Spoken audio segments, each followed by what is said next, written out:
Sparky Coach, Lounge Room, Crowy here with my main man, Dave, the Big D, David Long. How are you?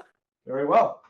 Now, would it be amiss of me to say that you run Sydney's best aircon company? Is that too far? Well, I wouldn't disagree with you. That's a very, very nice thing to say. Well, yeah, I've followed a very hard act to follow in my father, so I'm second generation, and my son has joined us 3 years ago as third generation. You know, with a passionate view on the air conditioning industry, and so we're basically trying to keep that legacy going and doing my bit, and you know, with an incredible team around me. So good. I did my apprenticeship with you. Was I the best apprentice that you'd ever seen? Or? No doubt about it. I was only just saying to my operations manager that you were the one that got away. You went off into a different direction, then you went into electrical, and then I almost got you back. And that wife of yours said, no, give it a go in electrical. You did that, and then you saw the light, and you went up to Byron Bay to live the dream, and now you're hopefully helping others in the trade to run their business better. Oh, so good. And I just want to highlight how special, like, I think our relationship is and has been. And you've always been. I was only telling someone the other day, I'm like, you have no idea. I could call Dave anytime and he will answer.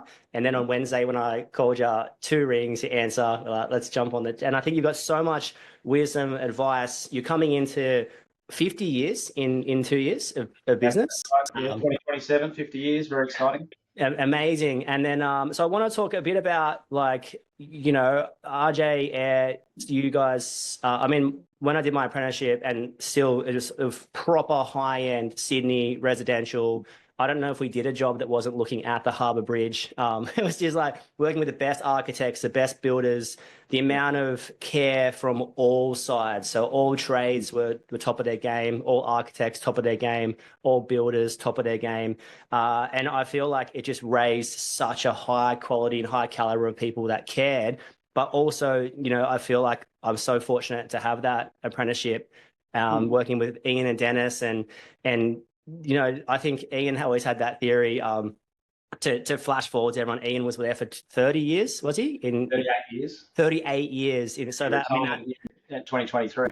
That alone speaks volumes of the company. And I just, like, you know, we would go to the van at 4 o'clock to get a screw out. You know, you don't put 2 screws, put 3 screws. Everything's straight, neat, tidy, organized, clinical. So much care involved. I'm so fortunate to have done that and learnt that and watched you. And I still quote you so much. The money's made a loss in the office. Like, yes.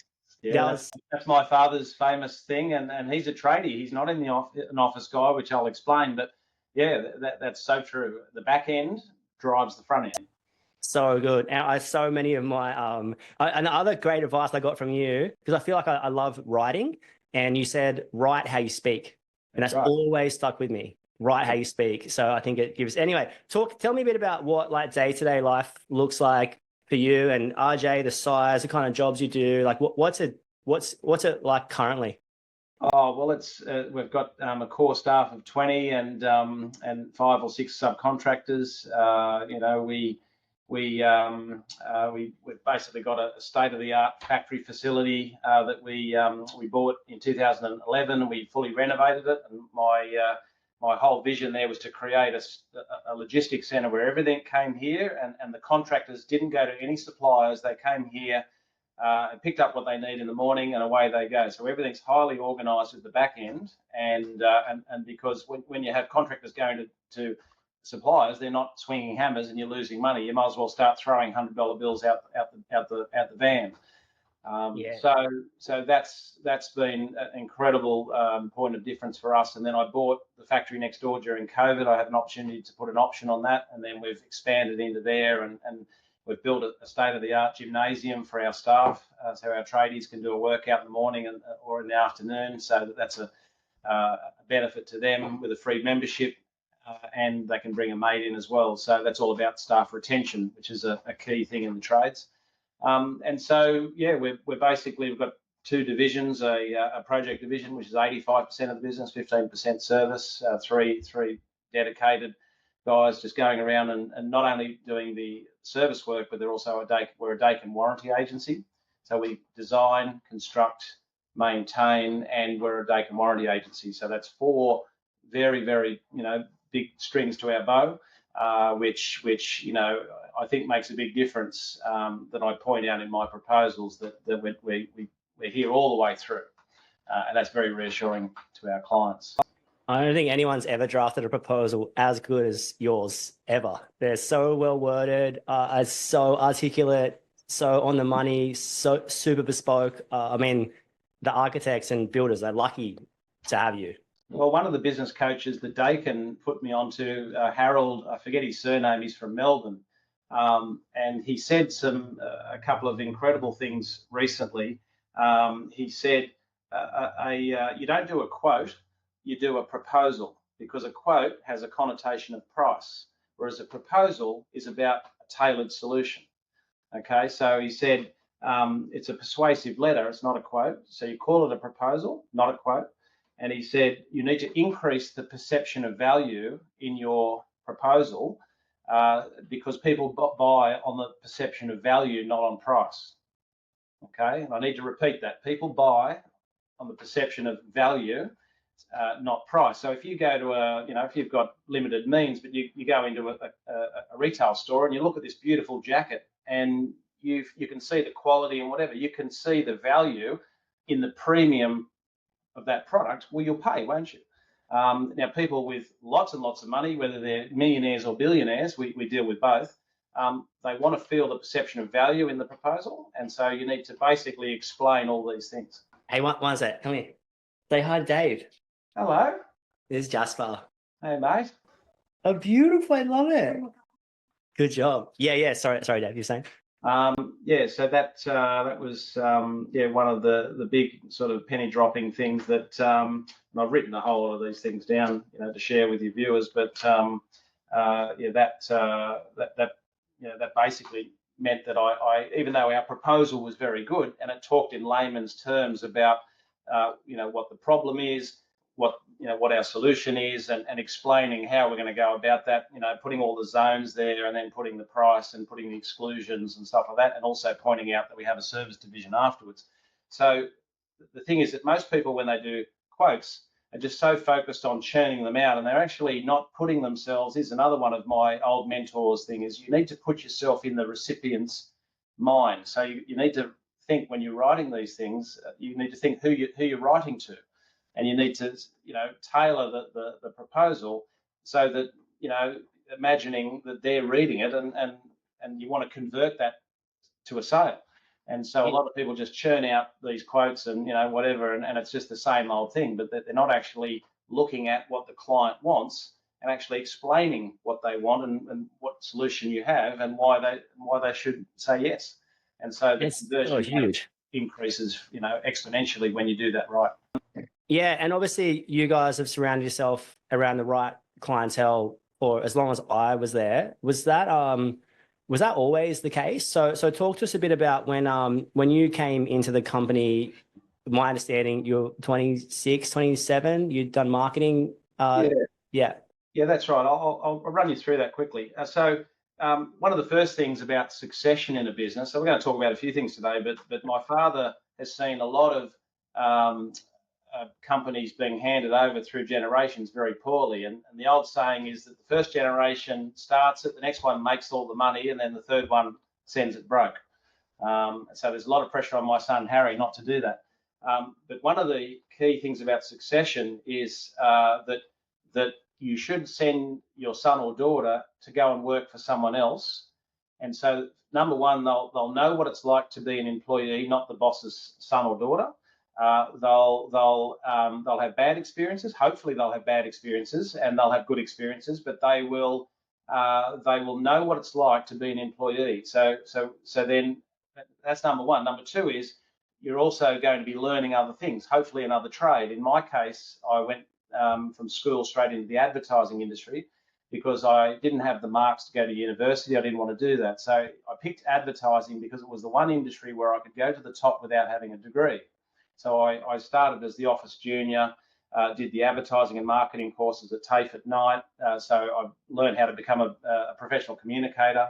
I was mentored by one of the greatest riders in Sydney, Kevin Johnson, who's 89, who I still keep in contact with, who was mentored by his boss, John C. Duval, who died at about 95. So Kevin was mentored by John C. Duval. He mentored me, and he taught me the most amazing things about you write as you speak and all that sort of stuff. So that whole experience, and I did 6 years of accountancy as well, because my father said, you need to know the numbers. So the point is that he said, go out and work for someone else and then bring something to the table.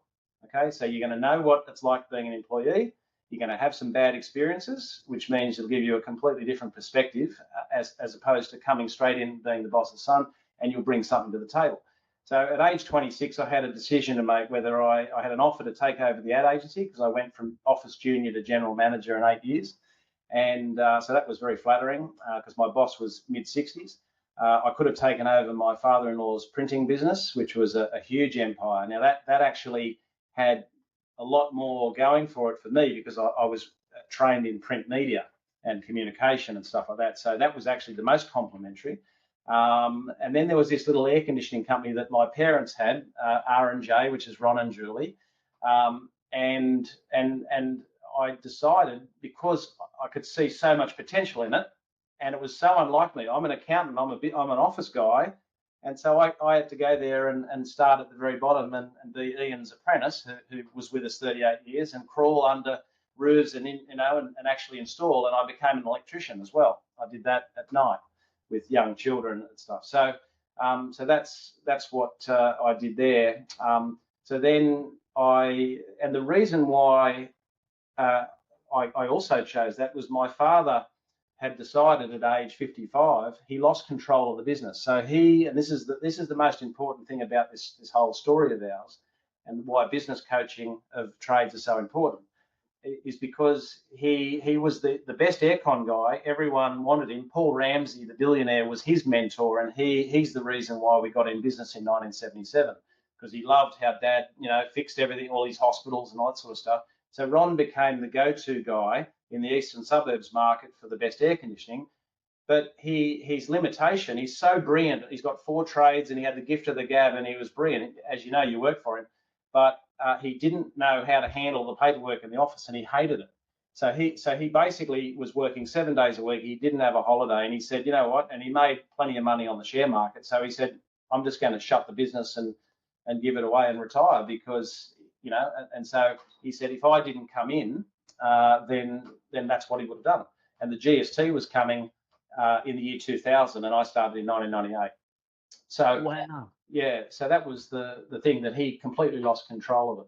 So then here I came in, and then I computerized it, took it from the typewriter to the computer with MYOB, and then I started to mechanize it as much as I could. I then hired Ruth, who's still with us after 23 years. And then what happened was I fell into the same trap as Ron, where I completely lost control and I didn't have a life. So I was trying to do everything myself. And so my father's accountant best mate tapped me on the shoulder, and this was a really penny dropping moment, a massive moment for me and the business. And he said, David, he said, you're doing it all wrong. And I said, what do you mean? He says, you need to work on your business, not in it. And I said, well, I know, but I've got to do everything, whatever. And he says, no, he says, you're doing it all wrong. He said, I'm running a seminar this Thursday night. And I said, yeah. I said, well, I don't have time to go to that. He said, exactly. He said, you're going to be there Thursday at 7:30, and I'm going to change your life. And I said, right. So I went along to this thing, and it was about the Wally and the birdcage business, and it's quite a famous story.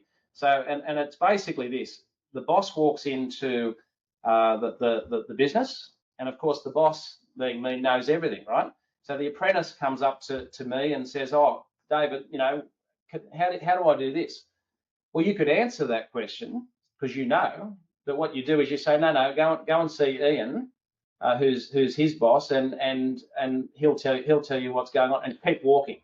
So you've just avoided a 15-minute not meaningless conversation, but a waste of your time. You've just empowered Ian, and away you go. So it's all about delegating, number one, and number two, the other big one was you need to accept a job 80% done as well as you would have done it, because if you don't give that person who you're delegating to the opportunity, then they won't have an opportunity to actually do it better than you. So, and that's the hard thing, because you do it the best, right? Because you're the boss and it's your company. But if you have to try and do everything, well, then you basically lose control of the business, and that's what happened to Ron and myself. So, and what's when you took over, what size was the business? 5 staff, and then plus subcontractors always sort of had.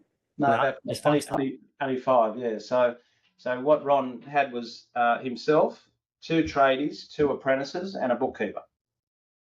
And and him. So he would work with the bookkeeper, but basically that just all got too much, because the business actually became too successful because everyone wanted him. Because the other thing that he did was he did one of the first Dakin VRV systems in 1988. It was invented by Dakin in 1983, and Ron, being so clever, worked out all the engineering, and we did one of the first ones, which is still running in Point Piper.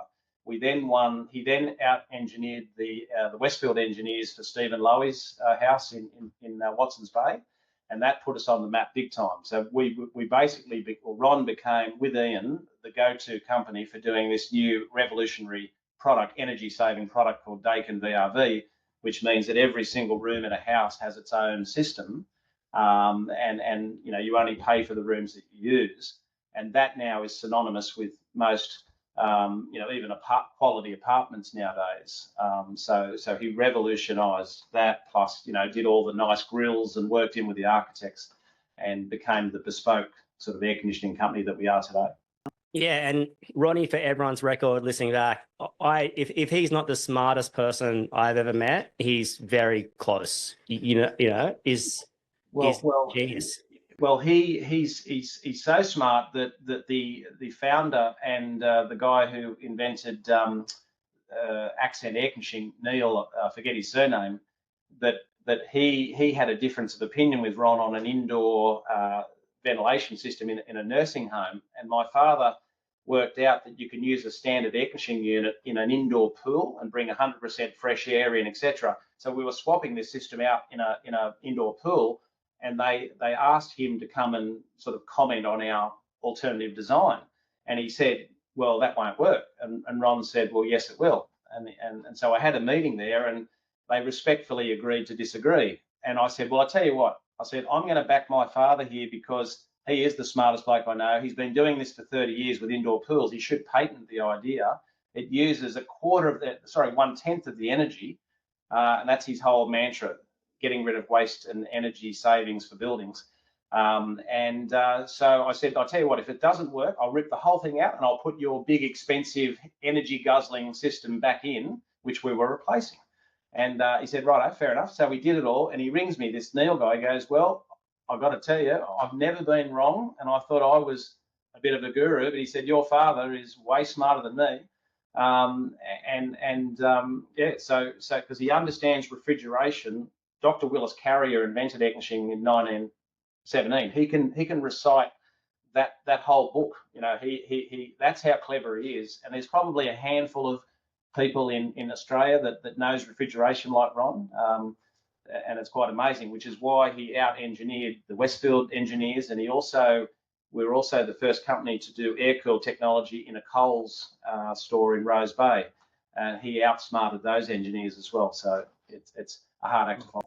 And such a unique character to put your finger on, because, Ron, when we did those units in Cronulla, obviously Ron bought one of them, and working in and around him, he's so friendly with everyone. You would never guess he's extremely wealthy. He's just so polite. He treats everyone the same. He can have a conversation with anyone about anything, whether it's a war from the 1400s or refrigeration or current circumstances or politics. He's absolutely incredible human.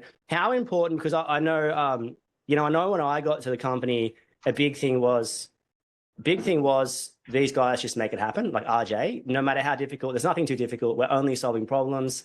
And obviously that came at a bit of a premium price too. I never forget the times when someone would be like, you're 20% more expensive, and you're like, we're 20% better.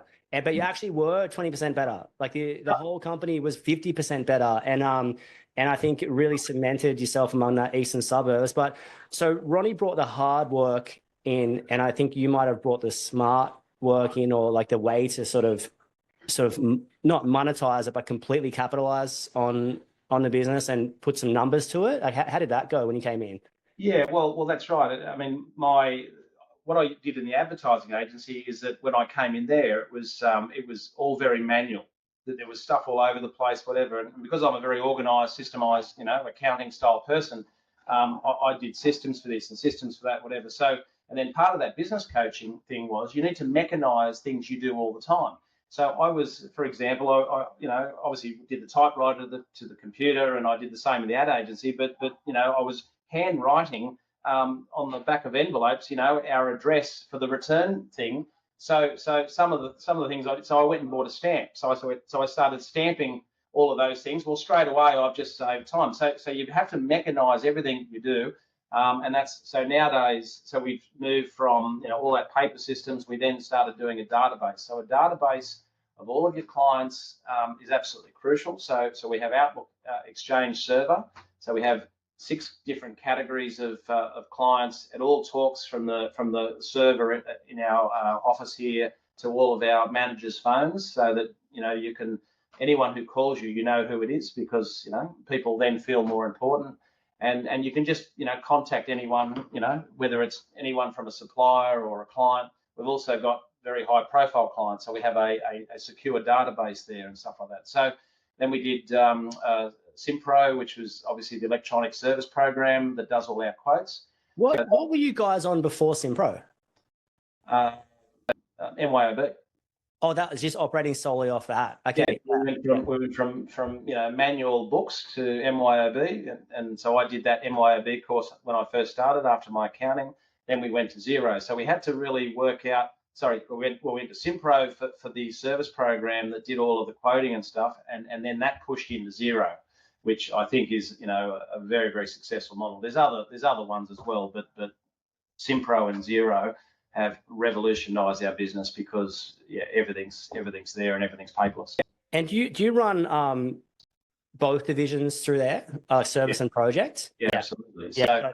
So one of the project on the sort of like, my understanding was project on the Word doc and then just cross over the amount straight into, is that still, or it's fully on there now? No, fully on there. So basically both divisions do their quotes there. When they're accepted, it turns into a job, etc. So the benefit of that is that no money can go through the floor. One of the problems in businesses that where you might quote $50,000 for a job, and you might miss the second progress claim of $20,000. Well, if you don't have a system there that shows that that you're missing that, well, mate, that money goes through the floor. And the amount of businesses that even today would be missing invoicing things, because you can't invoice people in 3 years' time when you do an audit and go, oh gee, I forgot to send that thing. So that basically means that everything's paperless. We use a live Google schedule as well, which there's an app on the phone for scheduling, all the guys on the project division, which is very simple and user friendly. All of the projects are there, the handover dates and all that sort of stuff. So basically, and I've got my 2 screens here, so I can visualize the business. 85% of the business is on one screen, and I can hit the brake and the accelerator on sales and on recruitment, and that's very, very important. Yeah, so good. And so what's the office team now? So field team of 20. And also I had a note here. One thing you guys have always been incredibly passionate about is training of apprentices. Yeah. Just talk to us about that. Well, you can't get like we basically do the super high end work. We're doing all the waterfronts and the most influential people in Australia's houses, and so we have to have a point of difference in everything we do. You've got to tick all the boxes. Our number one point of difference is our staff. My father's motto has always been that staff is number one, suppliers are number two, and your customers are number three, because the client, the staff and the suppliers provide the point of difference to the customer and provide them something that no one else can do. So it doesn't mean you don't look after your customers. That's not what it means. But your focus in terms of your time and all that is for us and for Ron and I has always been on our staff, training the staff, mentoring them, inspiring them, and creating the best person. So then that means that they stay with you. They have a long-term career, but we have an academy of tradies coming through with quality and service and all that, the finesse that is required, that keeps our point of difference. So if you want to charge a premium for a premium product with value for money, it's got to have value for money. You can't just, you can't just charge this and then and give them this. So that training of the staff and having the academy of guys coming through is absolutely crucial. But we're also expanding so rapidly at the moment that I'm also having to get people from other companies and retrain them and show them how we do things. Like using booker rod, not strap, and we insulate the drains, and we do all those sort of things that other people cut corners on because their whole thing is price driven and they've got to do it fast. Whereas we're quality driven and we try and do it as productively as we can. Yeah, and those like sort of eastern suburbs architects, high profile clients, were they? How much did you like? Obviously, Ronnie being in with like hospitals, Ramsay Health. We did a lot of work in that world. How did you sort of go about? It's networking, for lack of a better word, but just building the business. I remember when I first started, you'd been operating for 25 years. There was no sign writing. Right. There was no factory. It was the top of the garage. Twofold. How did you? First and foremost is how important was starting small like that without going too big too quick, and then how did you turn it into what it is? Yeah, well, first of all, Ron's there's actually an article in the Fin Review in 1993. He said your customers are your best advertiser. Okay, so word of mouth. So we've always been word of mouth. So we've been growing in control. Well, we're out of control there before I came in, but we've been growing 10% a year, sustainable growth. But we've been growing through word of mouth. So if you focus on your staff and your suppliers and be loyal to your suppliers and all of that, then you're providing with a big point of difference in the market, and then you're giving the customers something that no one else can give, and then they tell their friends, and so that's how the growth has happened. And then when the GFC hit in 2008, well, sales fell off a cliff, and we had about 8 staff, and I went, gee, we've never advertised in the yellow pages, and so basically Ron was about the 1% of businesses through those 70s and 80s where if you didn't put an ad in the yellow pages, remember that ad, not happy Jan, right? So if you didn't put an ad in the yellow pages, mate, it was a tragedy. Well, Ron has never ever spent 1 cent on advertising, and we still have not spent 1 cent on advertising. Up to that point, word of mouth up to that point. Then I went, well, gee, we need some sales and we need it quickly. So branding then became the key. So I went to a seminar at Dayton, and the founder of Kentucky was the guest speaker. And again, this was an amazing light bulb moment for me. And he told the story in Europe how he built from a little bus. He borrowed some money in Europe when he was on a trip. He then, got a second-hand bus that he virtually had to push around Europe, and he put a sign up in the youth hostel or whatever it is, where you stay when you got no money. Great tour through there, and so then you have to pay a deposit. So he used the deposit to then buy a better second-hand bus, and he then that's how he built the Kentucky empire. Okay, but he said your brand is your number one asset. Okay, so Kellogg's spend 15% of their turnover on branding. So you've got advertising, which I've spent 8 years doing, but you've got branding. So the reason why, and my boss said, why is the BMW logo so good? And I said, I don't know. He said, because it's a great product. Why did Nike take the Nike off the tick? Because the branding, so they started with the Nike underneath the tick, but then because of the brand was so, they kept on hitting the impressions like that. The Apple's another one, and there's so many logos, but the branding of that tick then became so powerful, they took the Nike away, and that brand. And so people want to associate with a brand. Okay. So what we did, we did the RJ logo, and then we did rjair.com.au, nothing else. And I had RJ number plates with the blue writing, which cost me a few dollars, and we had the nice plate holders. I took off even the Toyota sticker, so I had these really clean corporate-looking vans with just this really clean navy logo and rjair.com.au. And so that brand in the eastern suburbs especially became very, very powerful. And perception is reality. So everyone's perception of RJ, which is what branding does, is that we're bigger than we actually are. Okay, so that's what feeds the perception in the market, and people like to feel like they're dealing with a company that's reputable, that's been around a long time. And so then I started to get, after I put the brands on all of the cars, and I had like 5 or 6 cars by then, everyone just about every week would say, "Oh, I see your vans everywhere. I see your cars everywhere." And so it just became this amazing thing. So then the sales just started to skyrocket in 2011 after the GFC, with the recovery of the market and the branding there. Mate, I had to basically then stop all referrals, and I had to basically close the books like a doctor's surgery. And I said, right, that's it, no more. So not only did I take no new customers at that point in time, because I was overcome with demand, but we couldn't even take referrals from existing customers. I had to basically kept on cutting back to dampen off the demand. We were still growing 10% a year, but you can't just grow 30% overnight. So then we started to relax that referral policy, and we were very fussy. And basically, and then COVID hit, of course.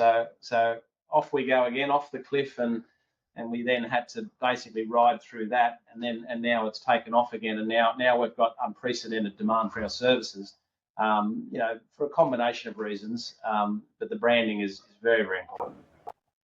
Oh, I was so much going through my head right now, because when I started as like a business coach, Google reviews were, Google reviews, and I think Crow Electrical had 5, and one of them was about, one was from a guy I knew from church, one was from someone who thought helping me out. 3 were from when someone else when Luke took over the business, and one was someone talking about Crow Electrical somewhere else. So we really grew on your model, like word of mouth, great products, great staff members, consistent workload. And I think I love that, because it's like the antithesis of the coaching industry, which is get your Google reviews and that kind of stuff. And I think there's another way to do it, which I think is fantastic. There's multiple ways to do it, and I think it's nice to see. But also what you said, man, I want to touch back on that, because you mentioned, and I remember we were chatting around that time, and you had stopped taking on new clients. And I think there's a couple of funny stories about people going, "What are you doing, Dave? Is my kind of having a go at you? Like, you need to come and work for me." They get angry. They would seriously. They go, "What do you mean? What do you mean you can't?" And it's like, and then they want you even more. They go, "What do you mean? Like, you're the best. My friend said you're the best." I said, "I know, but what do you want me to do? I can't handle anymore. I need to look after my existing customers." And so basically, we basically have got an exclusive club of clients, and some of them treat us badly at times, and I terminate relationships when they're completely unreasonable. I don't do that lightheartedly, but basically we put our blinkers on. We pick and choose the clients that we want, because there's no point working for someone who's just not wanting to pay and the wrong sort of customer. So you've got to work out who your customer is, and you've got to vet them and work out, and not so much interview them, but you've got to work out whether you want to do business with that person, because once you're a customer of ours, you are a VIP, very special member of the family. And so you get our very best from all of us. And I don't want to waste the resources on the wrong sort of customer. So anyone who's of ill repute and has got a terrible reputation for not paying or being, unreasonable, we try not to do that. But yeah, so the success of our model is just basically focusing, very much on customer service, the quality and all that, which is driven by our focus. So I don't worry about what my opposition are doing. You know, everyone is running their show. When you're worried about what your opposition are doing, that means you're not focusing on your own business. It's very important to not worry about that. People will try and rubbish you, and they'll go below the belt, and they'll try all those tactics, and I don't give that oxygen.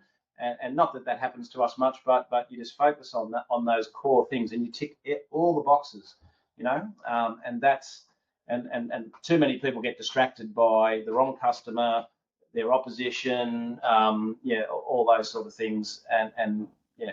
Well, even when I was doing my apprenticeship, I remember if people would try and refer, let's say, because the Southern Shire back then was incredibly different to what it is now. I think it's actually an incredibly wealthy place now, but you know, it was that point of the wealthy people lived in the city, and you know, Southern Shire was the outskirts, and obviously the city is blown, which it tends to do as cities do. But I remember, you know, we almost didn't work in the Southern Shire besides maybe a couple on like Woolooware Road and you know on the water kind of thing for maybe even your friends or bits and pieces, or a couple of selective builders. But you know, even back then you were making decisions like, oh no, that's not the right fit. I was watching you palm off quotes and oh no, we'd be too expensive. You know, call these guys, which was probably Neil Higgins at that point. That's the old Higo short shorts. How short were he? I keep talking about how short his shorts were. How short were they? Yeah, that's yeah. The ladies loved it. Did they? I don't reckon they did. But yeah, so I think you've done that so well, just not knowing where your market is. So you've firstly got the right clients. Secondly, you've got the right product, or maybe the other way around. But you know, you've got the right temperament for that, and that was, you know, created over so many years. But I want to talk about, like, because one big thing that I guess in the business coaching world is like push, growth, revenue, and it seems to be this like relentless pursuit of like a pissing contest a little bit. How like, but you sort of tightened the growth, stopped the growth, you might say. Was that solely to protect the product, or what? Well, the number one thing I'm protecting is the legacy, and so you got to remember why you're successful. Too many companies grow and they forget their core, what they're very, very good at. It's okay to diversify, and diversification of what you do is good, and diversification of the division is very good. That equals stability. But you've got to remember why you were successful, and you can't lose.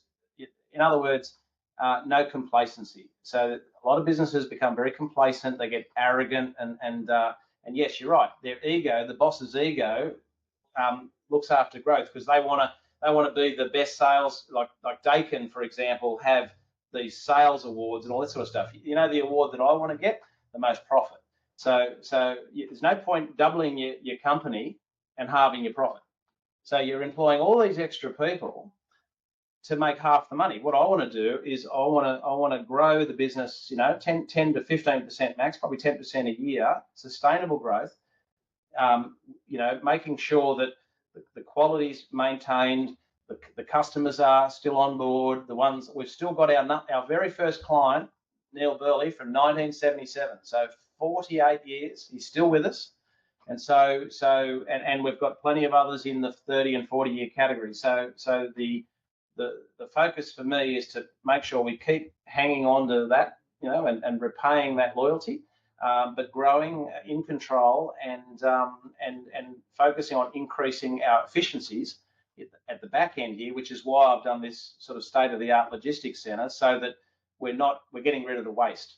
And the problem is that tolls are going up, fuel's going up, inflation's out of control, tradie inflation's out of control. And you have to get a control of your costs. The demand for tradies is going to keep going. It's not going to stop. So in order to stop the margins being squeezed, where you're paying your people more and more, and you're getting less for your sales because it's becoming more competitive, which is what's happening right now, especially in the next couple of years. You know, the cost of living crisis, and everyone is borrowed to the hill after COVID. No one's willing to cut back. Like even now, the Labor government's just come in because, you know, no one wants to take a haircut. So I don't know where the future is, but things are going to get tougher in business. So you've got to cut out all of the waste, and you've got to basically grow. But there's no point doing all that if your profit's not increasing. So if not, I'd rather just cap it and actually, enjoy coming to work and getting a life. Because one of the other big things about business coaching is you need to teach, people like me, how to be very successful, but also to have a life.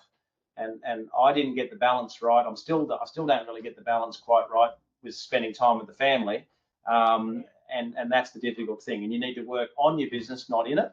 And you need to mentor people. You need to empower your managers and have a flat layer of management, which I do, so we don't have politics.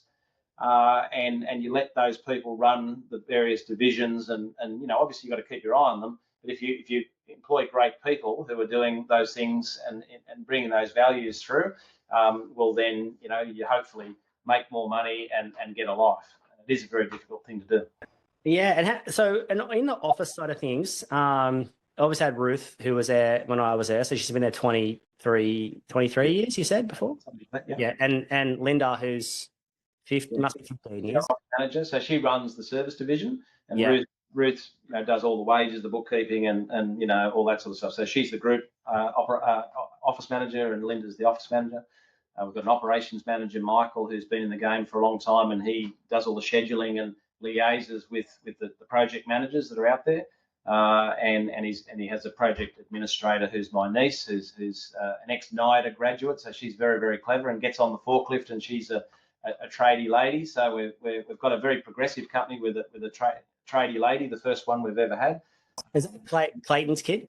No, that's Kristen's sister's daughter. Oh, cool. Oh, man. So that's so cool.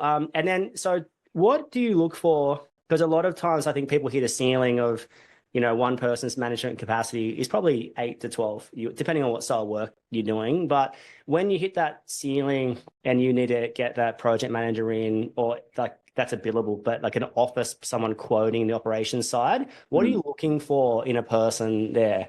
Well, they have to have done what they're managing, so they've got to have done their time, and that's a very hard thing. So Mitchell, who started as an apprentice, he was my apprentice. Shout out to the sheepdog. That's right. Yeah. So Mitchell, so you always, this is the important thing about putting on kids from school. So you've got to try and find smart kids, and you were certainly one of them. You were good at maths, so I always look at the maths marks.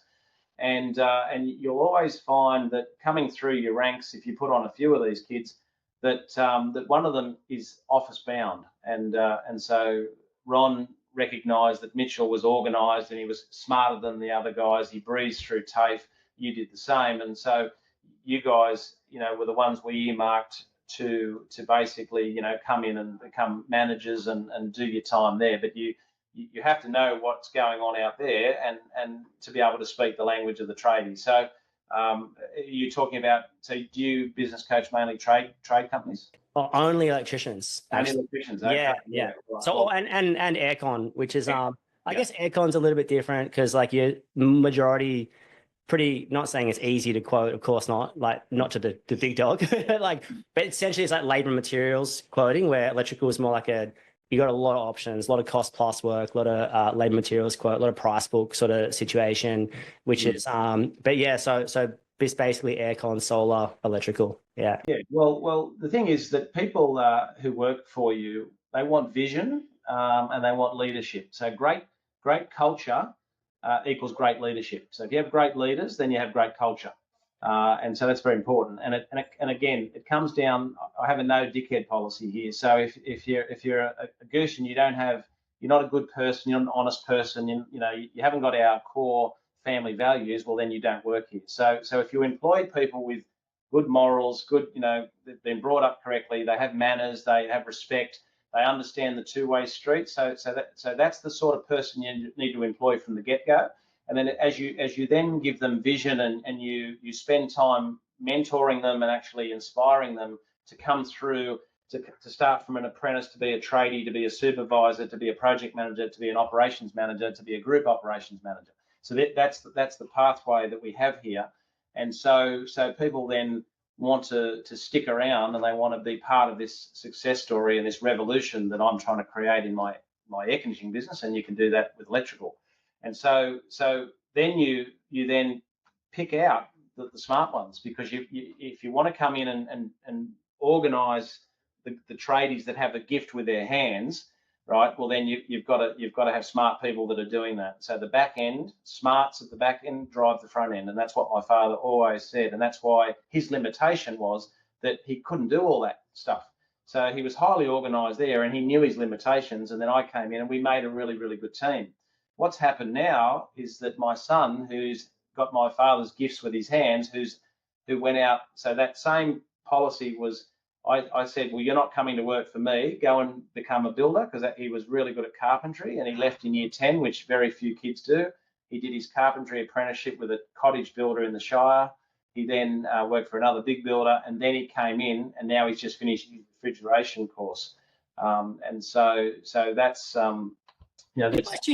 Dave, how much did you discuss that? Like, in terms of like Ronnie to you, because obviously I think the thing that you're in is a 50-year business, coming not far away from like a proper third generation takeover, right?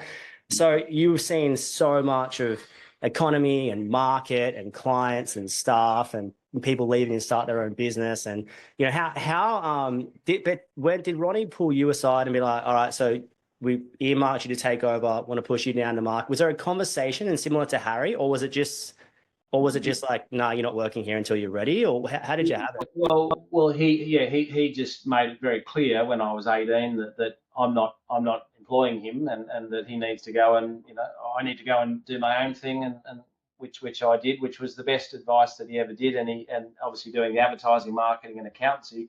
The accountancy was the big one that he said, you've got to know the numbers, and that was an absolute punish. Like, I worked long hours under a lot of pressure, and then I had to go and study for 3 hours, 3 nights a week. Then I had to, all my friends were partying, and I was only like, about 20 then, and so every Friday night I'd come home and have a quiet night. I'd do all my assignments Saturday morning, and then I could go out and party and do that. So it was a lot of discipline for those in my prime years between 20 and 26. And yeah, that's what led it to it. And then so I said the same to Harry. I said, you're a tradie, go and do that, because if you're a builder or a carpenter, you can do anything. And so, boy, was that a great idea. So one of the things that he learned was that that being an employee can not be so great when you've got the wrong boss. And he didn't invite Harry to the Christmas party because he was 17, and they all the tradies went to the pub. And he could have gone there and had a lemonade, but he wasn't invited. So it was a massive injustice to Harry. And I said, exactly. I said, I'm really glad your boss did that, because that's not a nice feeling, is it, as an employee, to be treated that badly and that underappreciated. So that was the first lesson. The next one was that they were not paying him his RDOs that were mandatory in the award. And so, which is pretty stupid, because his boss knew that I employed all these apprentices. So I'm just arming Harry, and I'm giving him the extract, and said, well, look, it's mandatory, it's not optional, whatever. So he needs to, we're not asking for anything more. He should be paying him more than the award, but he was paying him the award and actually underpaying him with the RDOs. And so we had a bit of an argument over that. And in the end, he lost Harry as an employee. But the best thing that he did was actually, rip him off, because then he's now learned that lesson that as an employee, there is nothing worse than when you're working really hard and you're making the boss money, and you're not appreciated, number one, and he's trying to rip you off. And that's that perspective of working for someone else. He's now as the boss's son now. He's bringing all of those bad experiences to the table, and also a hell of a lot of skill with his carpentry. And so I think he'll make a much better boss because of those experiences. Yeah, definitely. And when did he come into the company, like properly full time? Like 3 years ago. And so he came in the October. Then he then started his refrigeration. So he's now a carpenter, joiner, and a refrigeration mechanic. And so now I've just promoted him to project manager. So he's managing 6 or 7 tradies and running those bespoke projects in the eastern suburbs, and doing it incredibly efficiently, like my father. So good. Now, another thing, you mentioned diversification, which obviously you're solely aircon, so you do, but you don't discriminate between a $300 job and a $3 million job. Like you do the whole range. I think I learned that. That's huge. Don't belittle the service arrangements because they always lead to the large jobs, and you're always back in front of those clients. Huge. And the, some of the service jobs are exponentially larger than the projects. Yeah. Well, the profit margin in the service division is twice what it is in the installation division. Funnily enough, it's an incredible. And what it does, it pays for the overheads, but it also keeps, they've got the logo there, and you're keeping the relationships going, right? So it's a big point of difference, a pendulum swinger, to win the job, because I point out at the bottom of my quote that we have an industry leading service division. So again, this persuasive document that I call a proposal, which is written in layman's terms with solutions and all of that, and then at the very bottom you basically say there, because I thought, why not tell people, right? It's one of the really important things. So then when they read all that, then they look at the price and they think, oh, well, that is a bit expensive, and they've probably got another quote for 20% less, but they're looking at the tailored solution. The person who went there, which is either me or one of my, like Mitchell or Michael, is giving really good advice. We're also not salespeople. I have no people on commission, right? So we've got a word of mouth referral. So when we walk into the customer's door, they're already receptive to our product because their friend has said, speak to RJ. And we've got a very relaxed sales style, because we just say, all right, well, if it was my place, I'd do it this way. And we might do some options. And so then we write it down and we do the service division. So the service division is really, really important to win that, but it's also keeps that relationship going. And then, of course, we're now starting to replace the VRV systems we did 25 years ago. So that's, without that relationship in service, well, they wouldn't have condemned it, which then leads to an even more profitable installation of a swap over. Yeah, I love it, and I feel like I'm just flashing back to so much I learned inherently from my apprenticeship, just from you guys. And I love the no sales, but the brand. You have a buying problem, not a selling problem. How was there any pressure to do commission with anything, or you just like, no, get stuffed? No, because commission is basically someone selling something to profit themselves. It's a terrible business model. You shouldn't, and obviously, when you're dealing with retail, like if you're selling blinds into a highly competitive, low margin, high volume sort of market, that's fine. And you're advertising on Google, that sort of stuff. That's a mass market, mass product, huge industry style of thing. When you're running an electrical company, unless, even if you're running a real big one, it's the same thing. You shouldn't have anyone on commission. You should certainly give them profit share or reward them with regular reviews and all that sort of stuff. But if you incentivize people that way, they'll just sell your customers something that, who cares, because they just want to make the sale. So the focus is on lining the employee's pocket, not actually doing a tailored solution for the client. And so then what happens is that your whole business model falls apart, because you're then providing product and services that they don't really want. It's just that you won the sale, and that's it. And then they're pissed off because they're not happy with the product that you've done. Yeah, protect the product is huge. And because I went through the electrical apprenticeship, but I guess did 90% aircon, you would say, 95% maybe. But what, and then that led to you guys sort of solely just doing. There used to be a little bit of electrical from time to time, but then we went solely aircon. Has it been tempting for you to get on the electrical train or the solar train or the what's the boring, the new stuff, the geothermal. Geothermal, yeah. Oh yeah, well, we're definitely doing that, but it comes down to doing what you do best. And one of the reasons why my father got into aircon, not electrical, is actually because we're selling more product. Okay, so the electrical game is an incredible industry, but he saw the ability to sell more product. So you make money on product with a margin, not selling labour. And so that's the difference between electrical and aircon. You've got bigger things. So if I land $10,000 worth of aircon gear onto a client's premises with a margin of 20%, I make two grand. If I do $1,000 worth of cable, I make $200 at 20%. So the difference is $1,800 in the margin. So as an electrical company, you've got to be looking at diversifying big time into solar, because you're then selling a product with margin, and that's a diversification in the same sphere. And then you've got the smart house side, which is massive, and batteries is another one. And so basically, yeah, you need to focus on that. If I did aircon and then tried to become an electrician, well then, it's just not what we do. It's not our core business. So if I'm growing, doing more of what we do, and if the electricians are growing at doing what they're doing with complementary arms to that, with the diversification, then I think that's the best way to go. Oh, so good. Yeah, and then so there's there might have been temptation at some point, but you're just solely focused. How important is that that drive for you to be the best? Obviously, you've seen computers come in, like maybe not quite, but I remember Ronnie's story of getting the first phone, and you got that big black box of the phone. So how important has it been for you to sort of like go from MyOb to Zero and no job management to Simpro? How do you stay relevant and stay on top of that stuff?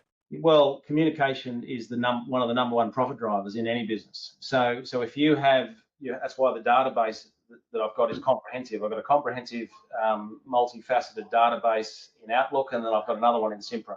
So we've basically got everything there is to know about the customer in both databases. One of the one of the other mentors taught me is that people love talking about themselves and their families. So one of the things I did in the database was to put the customer's dog's name and their children's name. So when the service guys go in there, they actually look in our database and they go, oh, that's right, the dog's name's Scruffy. So when they go in there, they go, oh, g'day, Scruffy. And so then the customer goes, geez, how does that guy remember my dog's name? And the dog's like a child. It's the little points of difference. So it's the little things in business that have the biggest impact, and that's something that very people don't realise. Just those little 1% changes make a massive difference. And so knowing your customer, not prying, but there is a line there. But so those sort of things, communication. And databases and all of those things are an amazing tool to basically keep in contact with everyone. When someone rings you, you want to have their number in your phone. So when they call, you go, oh, g'day, Brad. Now, he might be a foreman of someone that you haven't spoken to for a long time, but you've taken the time to put them in your database. Okay, so I've got like a client staff separate database where I've got all the different, foremen of each of our builders and stuff there. So I keep plugging it in so that if they call me or they call my other staff, they'll just go, oh, g'day, Brad, how you going? And then that person feels like they're important because you've made them important enough to put it in your phone. The other thing is that my parents learned a long time ago is that success is 99% hard work. And the harder you work, the luckier you get. Okay, and so people in business, I think, want to just and if you want to spend time with your kids and go surfing, whatever, that's really cool. But you've got to strike that balance. But if you work really, really hard on your business and you lead by example, the lead by example management style, which is how our managers operate as well, then that's really one of the big success stories. Because I guarantee that I'm working harder than my opposition, and I'm more determined than my opposition, and I'm more passionate about my product and my opposition. So I'm very competitive. I'm a very competitive person. So really, the other thing that my mentor said when I left the advertising agency, which was brilliant, I said to him, geez, you're a bit of a workaholic, Kevin. And he said, well, David, he said, you probably don't understand this, but if you love what you do, you never work a day in your life. So I never understood that until the first day I started with my father, and the very first day, I've loved it ever since. And I've had this burning ambition to basically make it the very best that it can be, and we're just getting started. We've got huge plans for the next 20 years, which Harry has the same vision for, and so people need to, and this is with your children as well. You've got to work out what you absolutely love doing, because if you love doing it, you don't work a day, and you'll actually be the best in the industry, or you'll give yourself a fighting chance to be the best. And I just do my best every day. Yeah, and it was so funny, like just reflecting on, obviously we worked for, some of the same clients and architects and things like that. And I was fortunate enough to be on your jobs a lot. But when you're in and around that really high performing sort of people a lot, they're so like they're so cool, like they're so nice, they're genuine, they remember your names. Like I remember being I don't want to name anyone, but being in movie stars' houses and they're like, oh hey Greg, how are you? And they would remember I was like a third-year apprentice and they're talking to me. I'm coming home and telling Elodie, oh, I spoke to, like I don't want to say any names, but it was so, just watching that was incredible, I think. Now, like obviously, the best way to retain staff. What you've had Ian for 38 years. Dennis has been there 27 years. Yeah. Jimmy 20. I left after 4 years. I said, yeah, we've never forgiven you for that, Greg. But we've still got a great relationship. On that, like what is this? What is the secret sauce? Is there a secret sauce? It's a lot of things. Number one, as a boss, there's a pendulum. Okay, so when there's a decision to make, whether you favour the business and therefore yourself or the employee, my pendulum always favours the employee at all times. So because I would rather have not the perception of being a generous boss, but the reality of being one. And so I think if I'm the sort of person that does the giving, and I don't let people, I've been taken advantage of with that. So I do nip things in the bud when people take the piss and they don't treat it as a two-way street. So I make it very clear that it's a two-way street. But if there's entitlements and then there's my discretion. So there's a lot of cases where I could assert my authority as a boss and say, you know what, you're not entitled to that. The answer is no. Because so that can be seen as very harsh by the employee, but it can also be seen harsh by the colleagues. So there's a fine balance between being a pushover boss and being a generous pendulum swinging in favour of the employee boss. And so because my father's motto is your staff are your number one priority, then that's my default. Okay. The other thing is that that you take an interest in their life. As my mentor said to me, he said people love talking about themselves, and he told me this story where he was doing a bit of a sales pitch on a client, and he was bullshitting really, and he was just pushing, and the client tapped him on the shoulder and said, "Hey Kevin, how about a bit of this? How about you just be quiet, right?" He said, "How about you let us talk, right?" He says, people like to talk about their thing. You're pushing too much there." And he said, and that was a penny dropping moment for him. And he taught me that as well. He said people love talking about themselves. So he said, so obviously, when you're having a two-way conversation, you certainly want to, talk about yourself, a little bit. But he said, but it's more important to be a great listener. And so you want to understand and get to know your staff and remember their partners' names and their kids' names and go to a bit of effort there. Because you want to. You probably don't have time to do that, and that's one of the biggest problems I have. I'm so flat out all the time, but I try and make time to actually get to know the staff, and I have conversations where I can. I grab opportunities where I can to do that, and I think that's important. Regular pay reviews every June, which I'm about to do, and in those pay reviews, I basically tell them how I think they've gone and how I think that they need to keep continuing and whatever. So I give them I give them praise and a pep talk, and I give them a review, and so therefore they're appreciated. So people love to feel valued. I think that's a universal thing and appreciated, and so that's really important. And then there's a Christmas bonus as well. We do a corporate go-kart day down at Picton, which is great. The ladies go to the day spa and have the day off on me, and they go and pamper themselves, and they love that. And so it's a token of appreciation. It's not always about the money. The money's obviously got to be right, and you've got to run a really efficient business and profitable business so that you can keep on, looking after the staff, because at the end of the day, people are poaching. This is the problem. There's a trade shortage in the electrical and in our game, and plumbing especially. So you need to do everything in your power. And as I said, I've built a state-of-the-art gymnasium in a mezzanine at the back of the new factory as an investment for the next 20 years, so that they can, do a team building workout together, and which the service guys, do from time to time. It's not as popular as I was hoping, but it comes and goes. People don't necessarily love going to the gym, but they will use it, and they do use it. So good. I remember you said to me one time, the staff are the asset, and it always stuck with me, because I was like, oh yeah, without staff, you don't actually have a business. They are the business. Absolutely.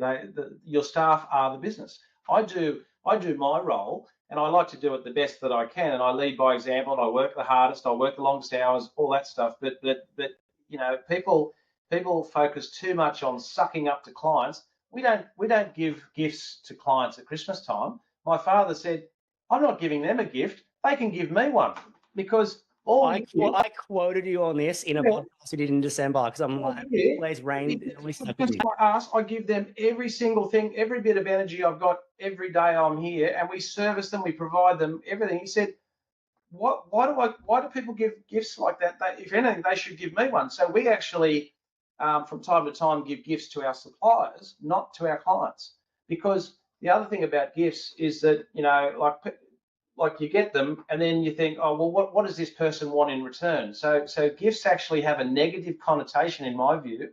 And then they think, oh, well, then you've got to give a better gift each year. So then you keep on. So then in your busiest time, when you're trying to deliver everything for Christmas and make all the deadlines, which is the silly season, especially for me, in air conditioning when it's hot, you're distracted by this gift giving and all this stuff. You know what? I haven't got time for that. I don't even go. I go to very few Christmas parties because I'm so exhausted, because I'm making sure that I'm doing everything in my power to make the deadlines and to deliver everything I can before Santa comes.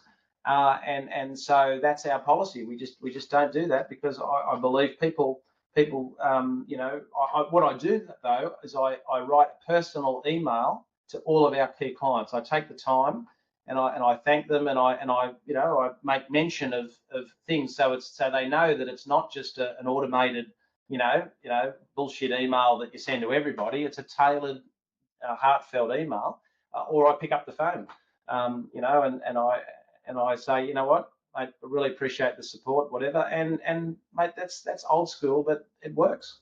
Yeah, pick up the phone. I used to do that with our clients. Just pick them up and send them, give them a call. Hey, thanks so much for the work this year. Look forward to pursuing and getting in the new year. Like, it means so much. If someone did that to me, I'm like, oh, that's so nice. Hey, I think one thing that you've retained long-term staff so well. You've got the right style of work.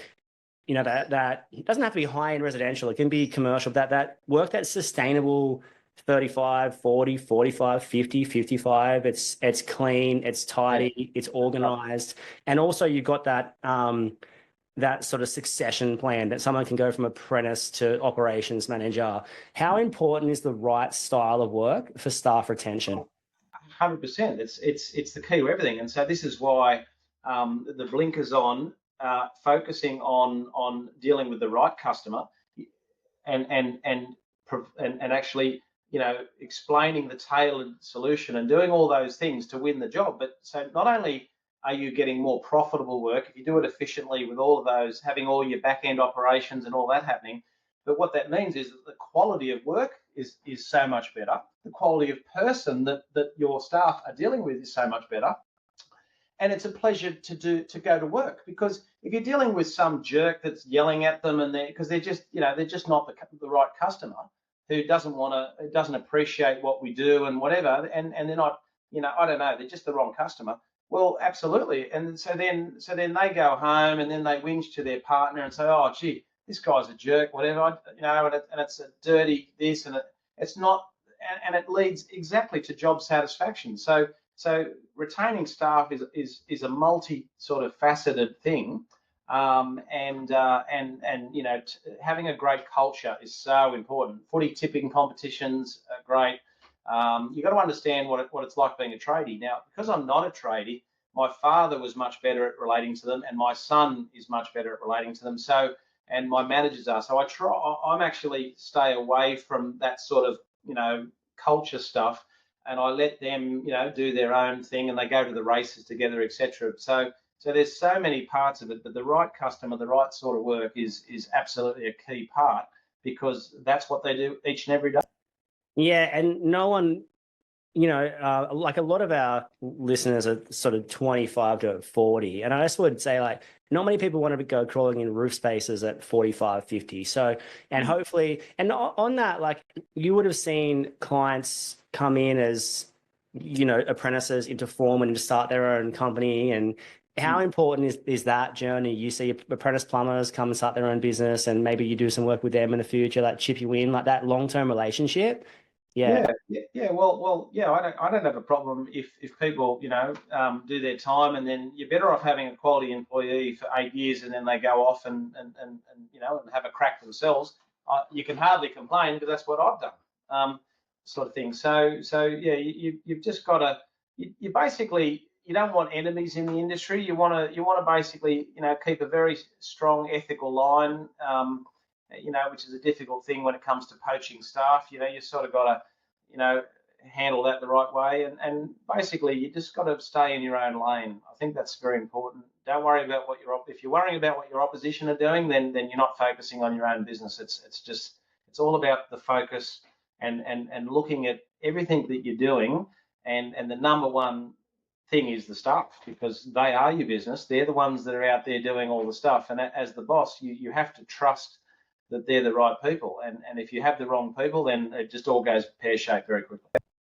Yeah, you can have the right client, right job, wrong person. That's right. You can cook a relationship pretty easily. And I think I love that, all about the client retention, the long-term focus. I know on your website, the new one looks great, by the way, the new website. Thank you. Hey, I wanted to touch on, if you jump on the website, there is a beautiful house. I don't want to say the suburb or the name of it, whatever. Amazing house. You were saying that you went to site with the plans, and you were like, "Oh, why don't we just do a plant room underneath the whole thing?" How important is it to, I guess, be great at your job, but share that intellectual property? So when you're coming into a quote and you're looking at plans, but then going to site, or maybe going, "Oh, hey, no, I saw that, we should adjust that," or "What if we did this?" That part. Well, the key, one of the big, so you've got to have a point of difference to charge a premium, and that's just so important. And so what you do, it's very simple. If you're passionate about electrical, and you want to, wire the house, and provide a really user friendly, and you want to imagine yourself living in the client's house, and you want to provide them with options that you think that they might want. They walk into the front door, there's a sensor light there, whatever. So with aircon, I do the same thing. I'm like, well, you don't want to see the outdoor units, you want to have plant rooms and all that sort of stuff. So basically, I do a bespoke design, and I explain to the architect or the client or both, how I'm going to approach this and whatever. And you take them along for the ride, but what you don't do is provide your intellectual property. You don't provide the secret. So I don't release my drawings. I'll show them my drawings, and I'll sit down with them and explain there, and then they get a really good perception of value, and how passionate I am about doing all this stuff, and how it's seamlessly integrated. And then I do my proposal, and then at the bottom of it, I say there, if our proposal is acceptable, there's a deposit, and then we start drawing it, and then collaborating with the architect. So that way, I'm not wasting all my time, which I used to do, in all these drawings, and basically handing out all my secrets for free, and not getting the sale. Whereas if you know, so there's a bit of a tricky line there with holding on to your intellectual property without giving too much away, because if not, then, you know, the builder might be forced to then get apples and apples design and construct quotes from another electrician or another aircon company, and then you don't get the job. So it is a very difficult line. Yeah, no, and I love that. And you're always, you know, I think that you never shy away from, if you got a better way to do something, you know, and I saw that with Ian and Dennis and yourself and Ronnie, you know, don't be scared to say it in a really polite way. Okay, so wrapping up, what advice have you got? Is there anything on your list that you didn't get through that you want to get through? Yeah, we've covered quite a few. Your business needs to keep evolving and changing, so you keep your point of difference, which enables you to charge a premium. Your brand is your number one asset. We've covered that. You need to accept a job done 80% well by your staff member, that you would do it, because you have to give them the opportunity and empower them. And they will make mistakes, but you need to delegate you need to think, you know, oh, should I really be doing that? You need to delegate to the different people and empower them, because it's amazing when you give people the opportunity and you empower them, they'll do it better than you very quickly. And so then that leads to job satisfaction, and it leads to staff retention, which is the number one thing to do. You need to work on your business, not in it, which is, you know, all part of that. Mechanize everything you do all the time. All the money's made in the office because the back end drives the front end. What else we got here? You know, I've said there, and it's very, very important that you don't call it a quote, call it a proposal, because it's a tailored solution, and people buy on the perception of value. So you need to increase the perception of value in your proposals, and you need to talk in layman's terms. Don't waffle on, and don't have 10 pages of waffle. You know, you need to have meat on the bone, but people are very time poor, so don't have 10 pages of waffle. It's people just will not, you'll lose them. Okay, so you need to put yourself in the place of the person you're writing to, and you need to write as you speak. That's very important. Yeah. Oh, here's the other really good one. So Paul Ramsey's famous thing that he said to my father is that when you're sitting opposite a supplier, you want to make sure there's enough in the deal that supplier wants to sit opposite you for the next deal. So instead of focusing on busting their chops on price, you want to build relationships with your suppliers, because remember, that's the product. Your staff, the combination of your staff, your number one asset, and your number two asset being your supplier, is the product that gives the point of difference to your customer that allows you to charge the premium. So you need to make sure that there's enough in the deal. So don't be greedy. Let them make a sustainable profit, right? And build that relationship, and keep them on their toes, certainly with price. But you need to you know, support them, and actually they're part of your success story. And people treat suppliers terribly. They think that they're just there, you know, and they should give you presents and all this sort of crap. No, that's the wrong mindset. You need to realize that it's a collaboration between the supplier and the staff that delivers that really special product that keeps you as the industry leader, that keeps you charging premiums, so that you can retain staff, reward staff, and guess what? You might actually have more profit for yourself. So at the end of the day, I know everyone thinks that the boss shouldn't actually get the reward at the end of the day, but if you do all the things we've talked about today, the idea is that you're getting increased profit for your family, because it's a huge sacrifice running a business. It really is. I have not seen my children their whole childhood. I don't see them anywhere near enough now. That's a huge sacrifice. A lot of people who don't get into business, you know, aren't prepared to do that. And so that's the difference between the machines that are like me and staff that actually strike a balance. So that and I need to try and do better, and hopefully my son will actually give me my life back like I gave to my dad.